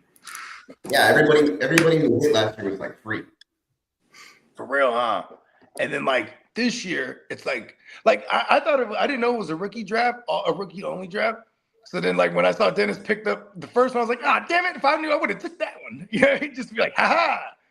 Jeremiah Love. I know what I'm doing. And I didn't do any research and like much about it or whatever. I have a few guys that are on my list. I'm like, I'm not gonna those guys right now. I don't want people to know who I like. Right? I was at the 9th spot, so I just took the tight end from Oregon. I was like, I did draft at the spot that I would be drafting in that league, and I kind of did still draft like based on positional need, which I don't like to do on rookie drafts, but I just did it so that my team could feel complete. And afterwards, I was like, if these other players were there and I had taken them, how would I have felt about those first 3 picks? And still like, didn't move the needle either way. So I'm not right now. I'm sure as the draft season approaches, I might be more hyped on these rookie guys. You know, speaking of draft, I do have some draft. The Browns are considering taking Caleb Downs at number 6. Yeah, I need a draft. Yeah, I was going to ask you that this I need morning. a draft drop. All right, Yeah. let me put that in the notes. Don't worry. No. And the Maybe something where like someone's opening a window. Like, whoa, it's a Oh, draft. no, it'll be like somebody's about to open the door and then like they open it and it's fucking, there's an explosion. It's a backdraft. Oh, I got this cool. Ooh, a backdraft. Yeah. Now Yeah. the New York Jets are scouting edge David Bailey. That's the name in correlation to that now. Bailey. And Bailey. David Bailey, yeah. David Bailey. Okay. I heard Daily. I was like, what's the name? David Daly. Haven't heard of him. David Bailey. Now, No. I thought I heard him say David Gailey. Now, as for Alabama quarterback, I'm not being immature. I just thought he said that. I was like, oh, Bailey. now as for Alabama quarterback, Tonight. Alabama quarterback Ty Simpson is projected to be the second quarterback off the board. Now I know Bakes is in the house. I'm trying to think. I'm trying to think in order of like the draft, like because he could be in the second round too. Because you know what I mean. Well, I know Bakes is in the house. The Raiders' #1 pick is virtually untradeable for Mendoza. They said if they want him, that you have to give up the farm for basically the King's ransom for that pick. Now, the Raiders also want to pair Mendoza with wide receiver Omar Cooper Jr. or Elijah Surratt. If I said that right name? Samsonite. Surratt, whatever. No. Now, also, the San Francisco 49ers. Hey, Lee, it's Surratt. That way you get it. Okay, Surratt. That way you get it. Surratt. It's like a gunshot. Surratt. Now, as for Bogey's San Francisco 49ers, may draft a center if they miss out on Tyler Linderbaum. Oh, listen, hold on. We're gonna get Linderbaum.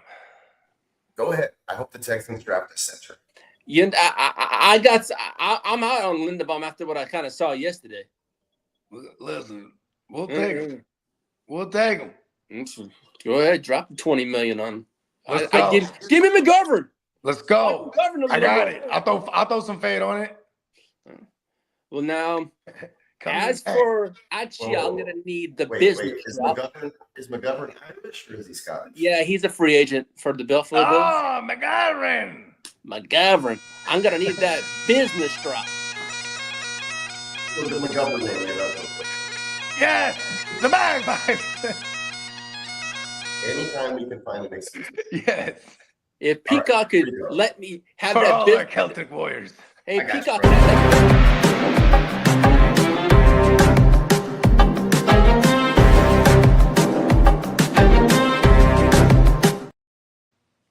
Well, Peacock's D'Amico Ryans and Kevin O'Connell were added to the competition committee.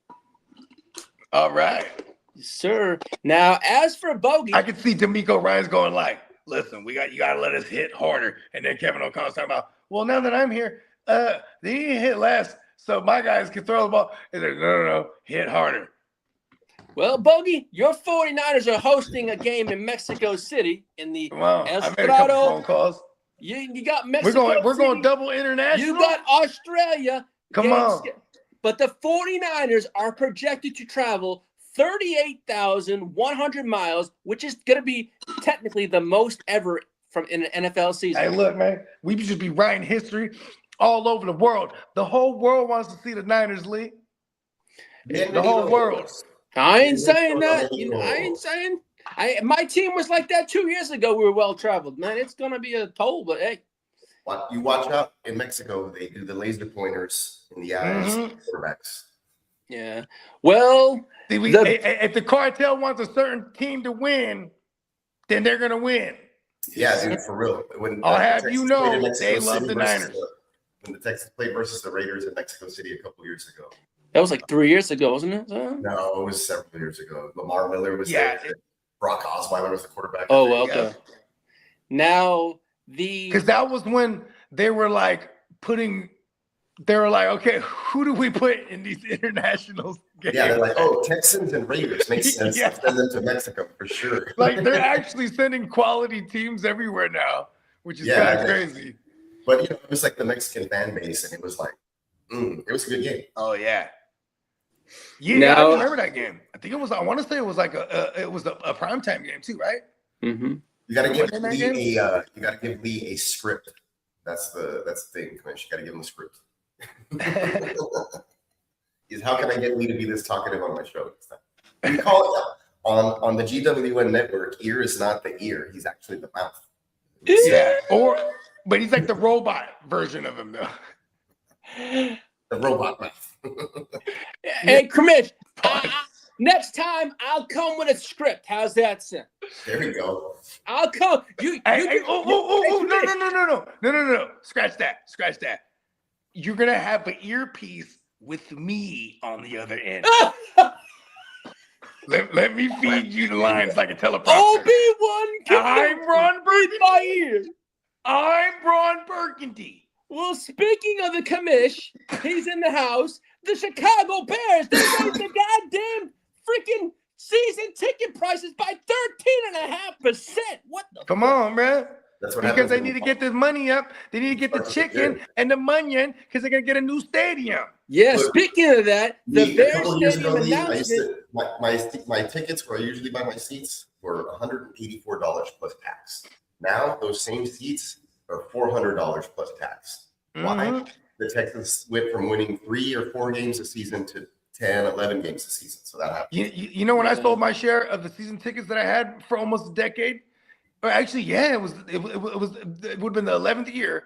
It was coming off the Super Bowl loss in 2019, going into the 2020 season. You know what I'm saying? And I don't want to say I chose to get bought out, but they kind of pushed me out.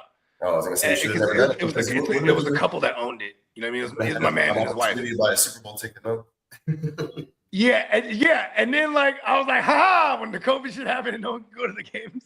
Oh, push me out! Why don't you? Well, with the commission in the house, the That's Bears Stadium announcement is expected for Northwest Indiana proposal is going to be coming soon, and the Bears also promoted Jeff King to the assistant GM role.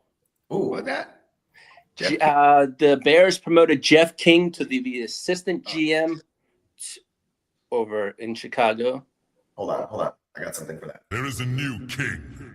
League business. There is a new king. Why is it cutting off? There is a new king. Weird. Now, Forbes just recently valued the Could be the Rams. double clicking thing. Right? I think it is. Yeah. Oh, weird. Hold on, let me try it again. Oh yeah, look at that. There is a new king.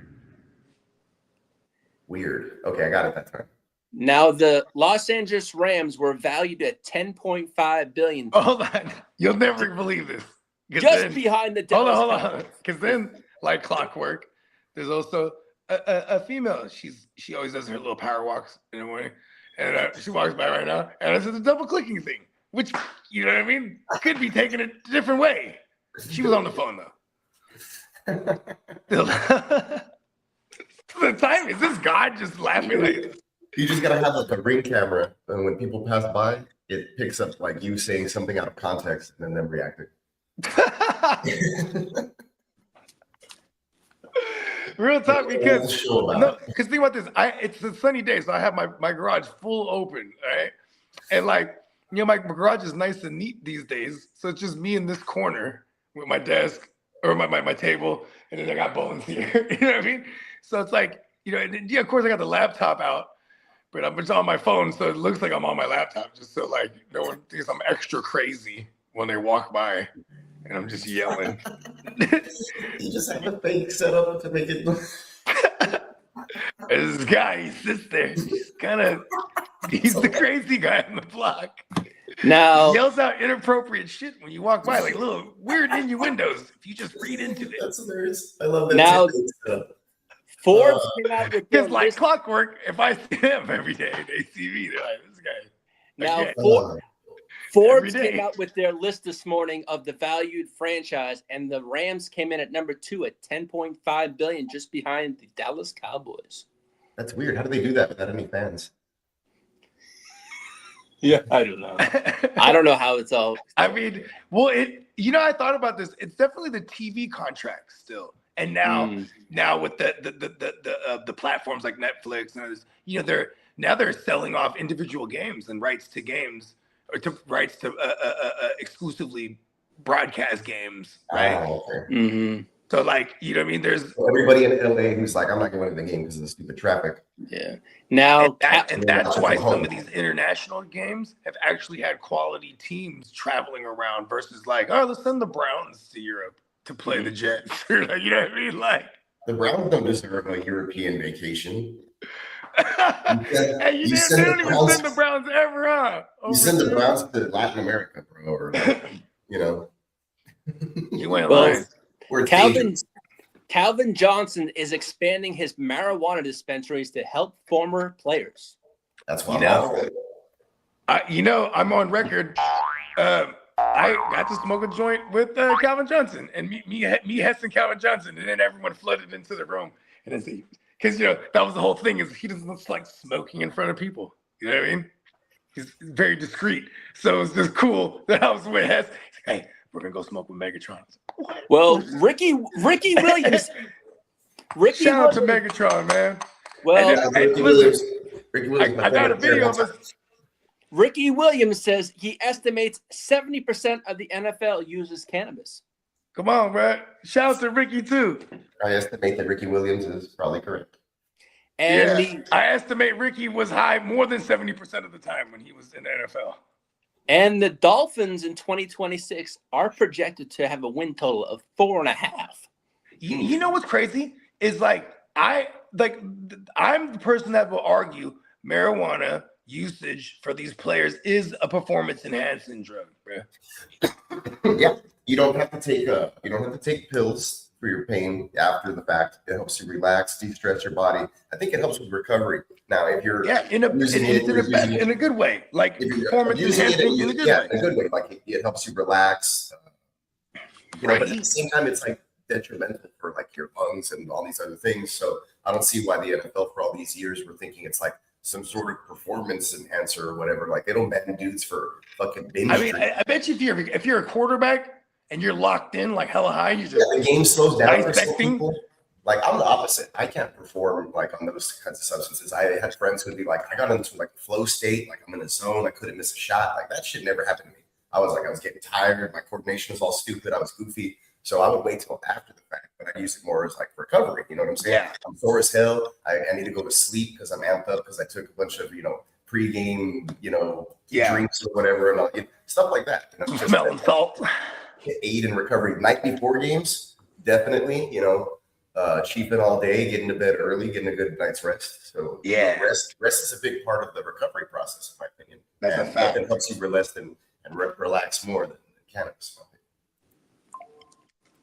Yeah, that shit is crazy.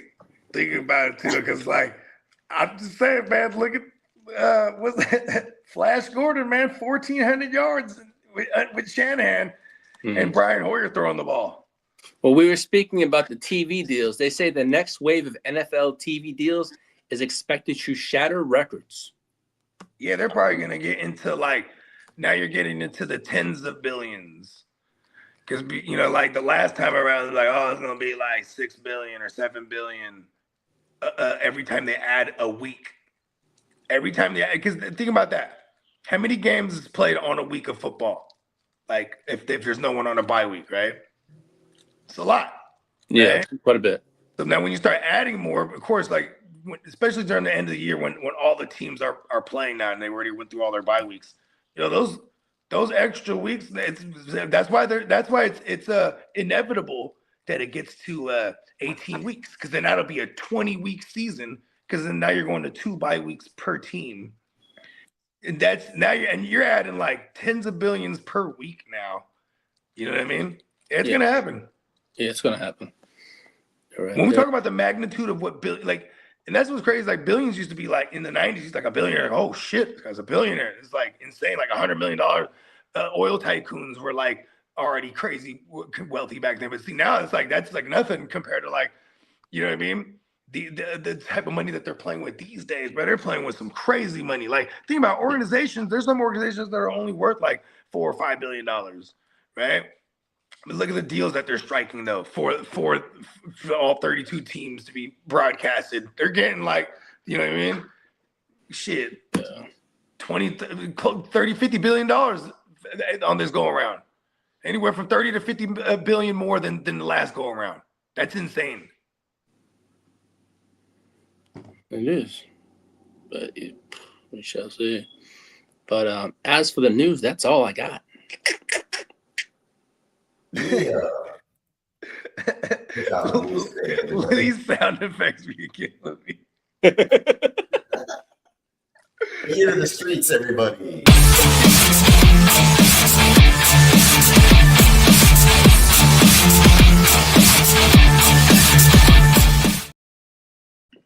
I make my own drop. It's like the gun and the wink. You know what I mean? You know what I mean? Oh yeah, and I think we still have but maybe a couple hours left. But maybe on the current Neon Peacock, the flash sale. Actually, I think it just ended like 39 minutes ago. I should have said something about it. Probably should. I know. I just thought of that right now. Probably should open up the show with that. Yeah, I probably should have bought a shirt my damn self. There's a good chance though. Usually when these flash sales happen, that like they'll drop an extended day or whatever. Okay, I'll let everybody know, or just go back to the website, check it out. Of course, if you guys need anything done, just hit me up the DM with a shirt. I haven't done a design drop in a while because I've been working on the comic book and doing some other things for our friend Nelly and his albums out there in the West Coast. But man, shout out to Nelly Nell. Always down to do some other work. Yeah. Because I'm also kind of trying to figure out what I'm like. Okay, I'm gonna find a sweet spot. Pause whenever you know what I mean, between time, because get this Metatron shit going. You know what I mean? But I'm in no particular rush. I every year I drop something on 420, so I'm like, you know what? Metatron's going on 420 now. Gives me I don't have the extra rush, and maybe we get some. You know, I'm gonna try to get some kind of visual out for one of them songs too. Change it up a little bit. Yeah, like I might like shoot something and like send you the footage. Zoned in on the comic stuff, so it's cool to take a break from different things. Yeah, because we're at March. Yeah, we got plenty of time. We're 220 today, February 20th. Son's birthday. Yeah, we're a week away from March, right? And crazy, you ever met anybody on a leap day birthday? I knew one person. I don't know anybody. I know people that are close, like a day off. Yeah, I knew one person. I wonder where he's at these days. Last time I knew him, he was probably like 5. He's I was gonna say only 13. Yeah, because we were like 20. Turn that championship. Yeah, I can't remember how he used to celebrate too. That's half a lifetime ago, bro. I know, right? I was just thinking about that right now. Like, damn, last time I saw him, like we were going like clubbing and shit. God, remember clubbing this year? Hey, man, it's awesome on this side. Why not us? Why not us? You've been prepping yourself this whole time, and you don't know it. No, I'm super prepped. Here's some examples. Do you ever find yourself? Do you find yourself saying the music in the '90s was better? I'm gonna rent out the entire roller rink for my birthday, I think. Ooh, nice. Yeah. It was you're early April, huh? Yeah. Sick. Okay. Tyreek Hill, nothing happening there. Let's see what other news. Isaiah Pacheco likely to sign elsewhere. All right. He still got some juice. I think so. Once he's fully, probably like the second half of next season, right? Might see him pick up some he catches on. I think you're right there, yeah. Yeah, because he got hurt again, right? Yeah. This past year. Yeah, because they rushed him back, I think. He came back the same season that they lost the Super Bowl. Remember, he had like a fractured. Oh no, he broke his tibia. The fibula. There you go. It's all Patrick Mahomes' fault. That's right. and then he went on and killed Rice. Mahomes threw a pick, then he went to go to try to tackle the dude, and he injured Rice. See, that's what happens when you backstab Mahomes, huh?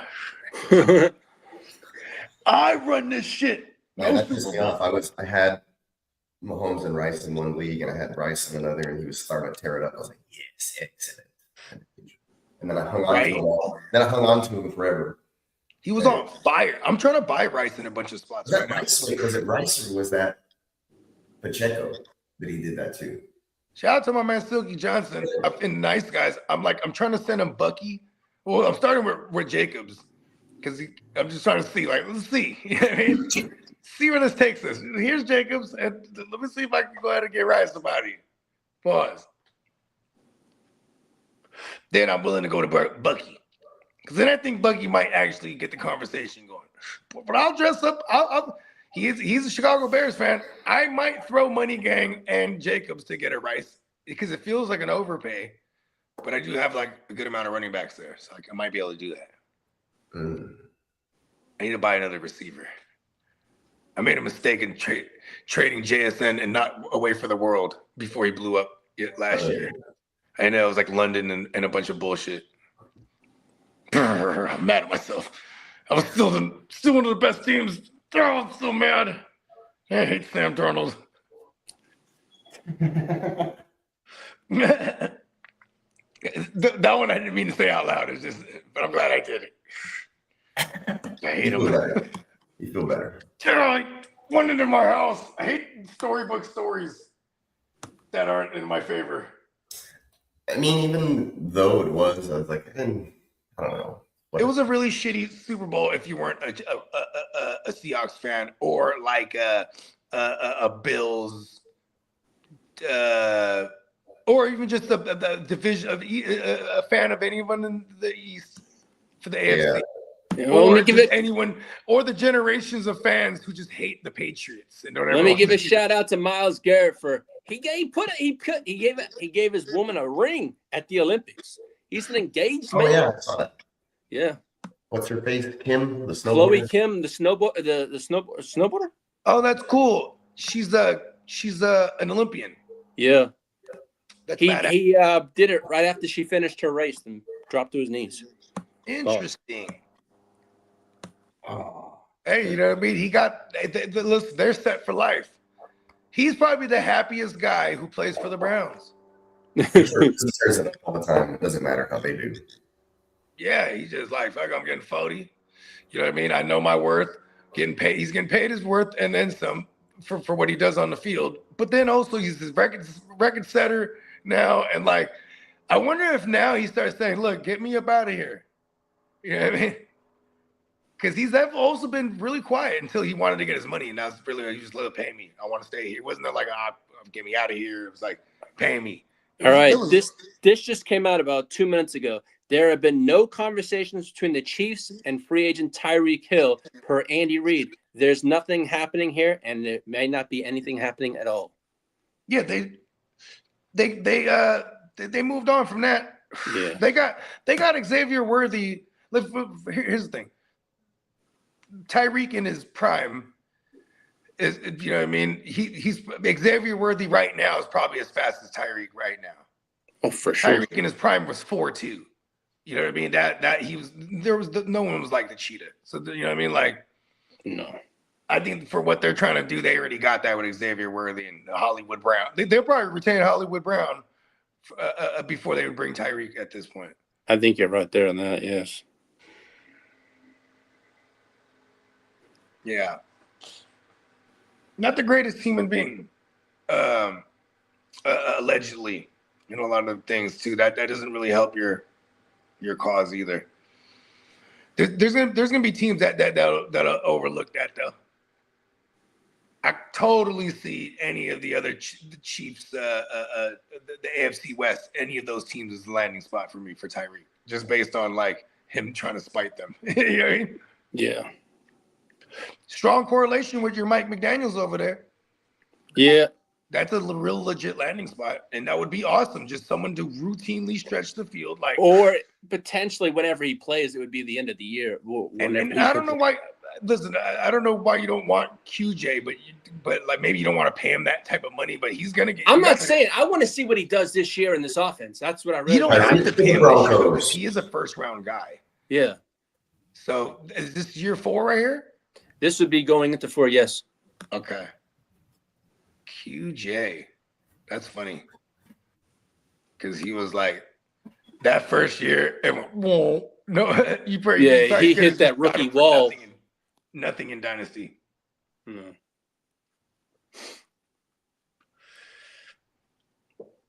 Yeah, man.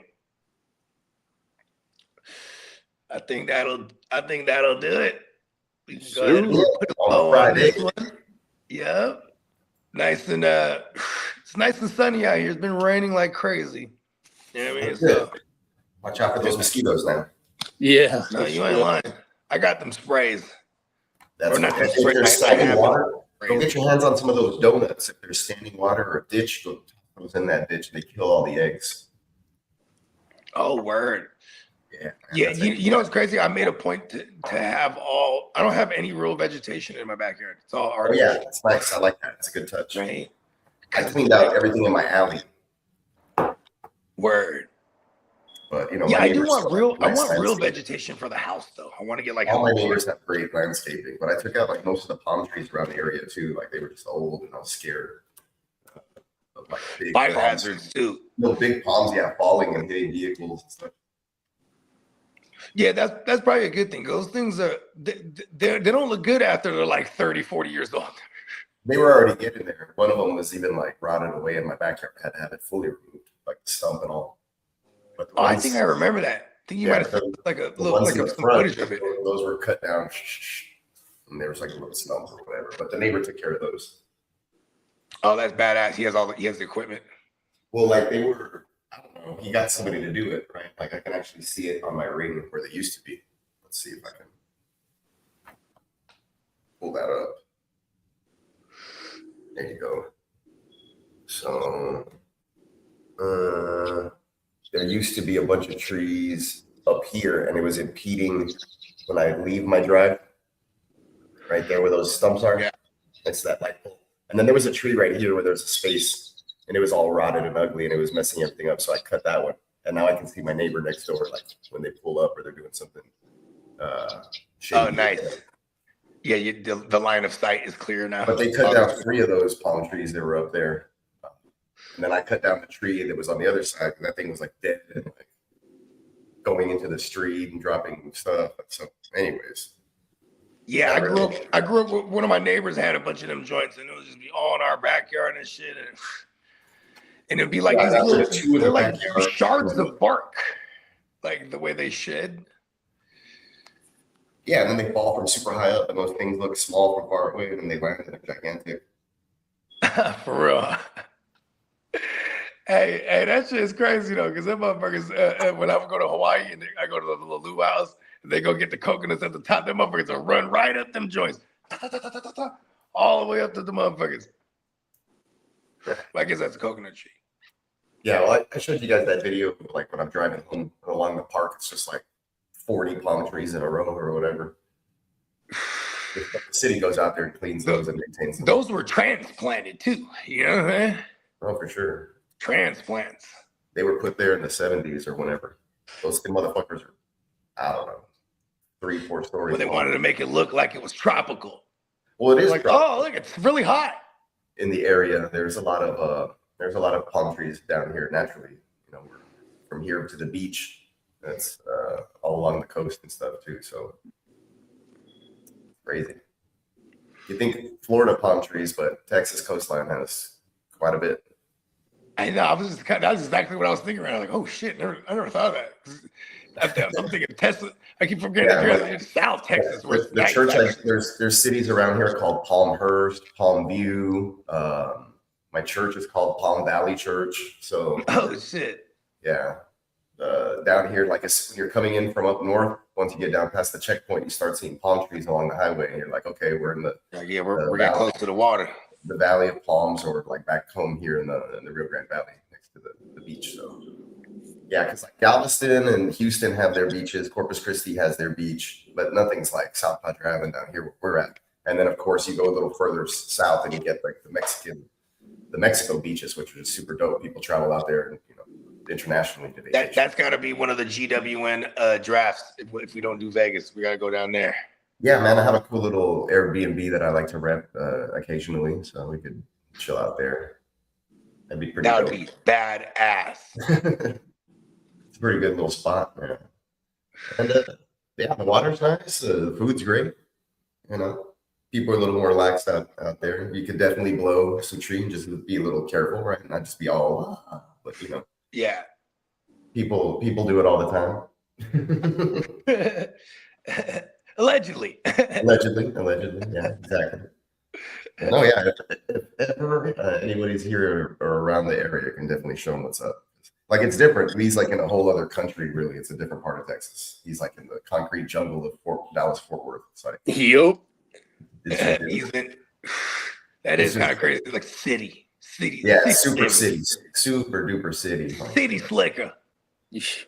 And then Dallas Fort Worth is, in my opinion, like completely different from Houston. It's just Houston's, even though it's okay. I'm an idiot.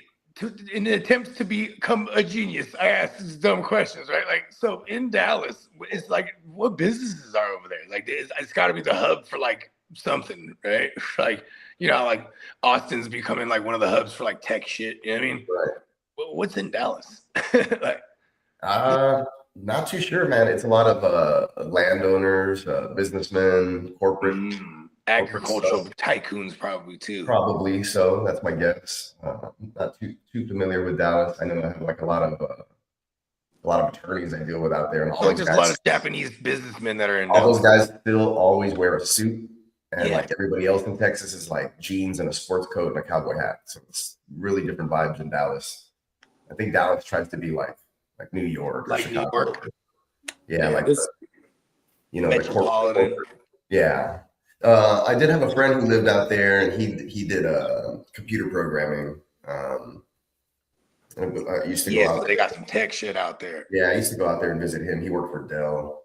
Oh, badass. Yeah, and I'm trying to think like anybody else or other times really, but I'm not too super familiar with Dallas. It's super far away from me, to be honest. it's all like small businesses in Dallas. And I feel like they wear business suits and then they cap it off with like a 5-gallon cowboy hat. The tall one, yeah. And then Houston, you have a whole mix of a bunch of stuff. I've been to Houston. Houston's badass. It's a giant melting pot. I feel like Houston's just the only place I've ever been in Texas. Multicultural, big city. You get, you have your Asian section. You have. That's what I was about to say. I was running around on the Asian side. Yeah, you have your.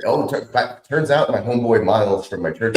Filipino. I was like, I knew it in my head. I didn't shit. I thought he was like maybe like Chinese American, maybe, or like he one of the light skinned Oriental looking, or Mexican, or he looked Mexican, like okay. He looks like a mestizo. He looks like the cartoon, the main dude from Invincible, Mark. He looks like the real life version. I'll show you a picture. I think the AT&T corporate center is in Dallas too. I'm not too sure. There you go. Yeah, then you got Southwest Airlines headquarters are in Dallas. I know that. Yeah, the Dallas headquarters, a lot of big business corporations. And I think because I used to live in Plano, and the big Co-America Bank, all the banks are in Dallas. That's a lot of down there. Is it the banks? Makes a lot of sense. And then Bake said he has family in Corpus. That's dope, man. Yeah, I have family in Aransas Pass, which is right next to Corpus. So we have family close to each other. Cool. And Corpus is I got a bunch of folkers that migrated during after 2020. They migrated towards to Austin because then they had a bunch of city company. Sister companies to a lot of the. He works for Eclipse. No, I'm sorry. What's the name of that fucking company? It's not Eclipse. It's shit. I'm drawing a blank right now. Anyways, it's like a game development company, not Blizzard, not. She works on Fortnite. Whatever develops Fortnite. I forget. One of the homies, Mark Price. He's also an artist. He's dope too. He hasn't really been active with the music in a minute, but he was one of the ones too. He's part of Head Nod. Shout out to Head Nod Music Group. Yeah, I mean, HMNG, man. But yeah, he was one of the ones that migrated out there, and he would just send hella pictures of guns because he started collecting guns. Like, yeah, I'm in Texas now. Like, Fuck yeah, that's what they do. yeah, right. He was like, fuck it. Get yourself a gun safe, go to a canal, or go join a bunch of people. Like every That's weekend, exactly what his picture was, to a gun safe with all his shit. Yeah, there's hunting season, and then like every weekend there's a carne asada for some political guy, and they're doing clay shooting. So everybody has their guns and they're shooting and drinking and shit. Oh, that's badass. Trying to raise votes. That happen, and right now it's early voting, so it's happening. The clay everywhere. shooting. What do they call that shit? The duck ones? The clay discs. Yeah, or even the little duck swan ones too. What do they call I don't know. They usually do the little red disc. Yeah, but the red disc. But what do they call it though? There's a. It's clay shooting. Okay, clay shooting. Yeah. Hey, Bogey, Bakes had a question for you. What's up with Chase and the nice guys, Bogey? I'm probably not gonna move him. That's my best receiver, and I'm depleted in picks, so it's difficult to move a Chase there. You know what I mean? I'm probably trying to acquire receivers actually over there, trying to figure out how to flip my running backs and just kind of duke it out with what I got. Yeah, like even like my Mac Jones, I'm waiting for Mac Jones to land in a decent spot. I'm like, hey, I might flip Mac Jones. You know what I mean? Like everywhere I got him. If not, very usable. I hope he lands with the Vikings, because then he's hella usable. Get him with Kevin O'Connell and all them weapons. The guy who just sling it, show JJ McCarthy how it's done. You sick, kid. But yeah, shit, man. But yeah, let's get up out of here. Hope you both have a wonderful weekend. And to JD and to Kidda and the rest of the gang, enjoy your weekend. And everyone else, enjoy. And we'll see you on Tuesday. Let's go. Yeah, man. Yeah, everybody have an awesome weekend. You know what I mean? Be safe for everyone that's having crazy weather. And yeah, man, you already know, wake your game up Tuesday. Let's go. NeonPeacockMerch.com. Forgot that one.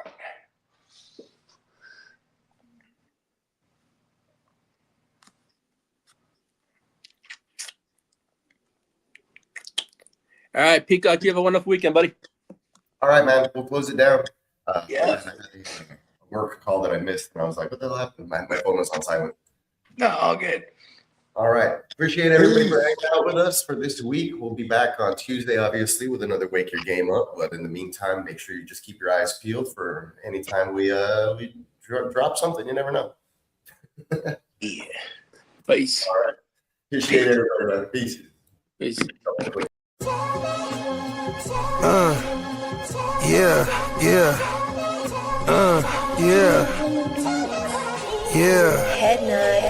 Sky, I run a tight ship. Loose lips sink ships, run shit, dripping like a runny faucet. Let that sink in.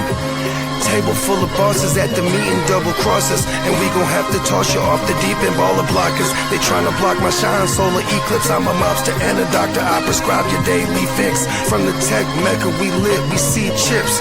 Bench presser pumping this weight, the bees flip. Don't let the tech stretch you talking that shit, get greenlit. Silly suckers tried to ride my wave, got seasick.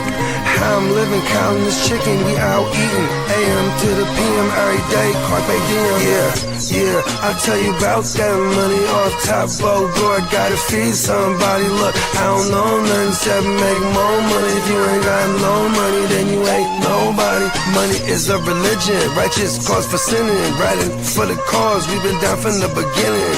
100 miles are running, all your mouths are running. If you ain't talking money, then you ain't saying nothing. Yeah, we finna ball like recess. Stash bands in the wall and the heat vents. Vacuum sealed so the smell don't seep in. I represent the underworld, this ain't no secret.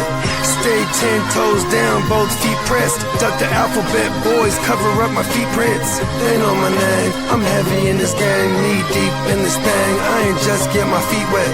We way fresher so they got vendetta. So we keep stick with us, leave you with a leaky defense. How I'm living, counting this chicken, we out eating. AM to the PM every day, carpe diem. Yeah, I'll tell you about that money off top, boy, gotta feed somebody. Look, I don't know nothing except make more money. If you ain't got no money, then you ain't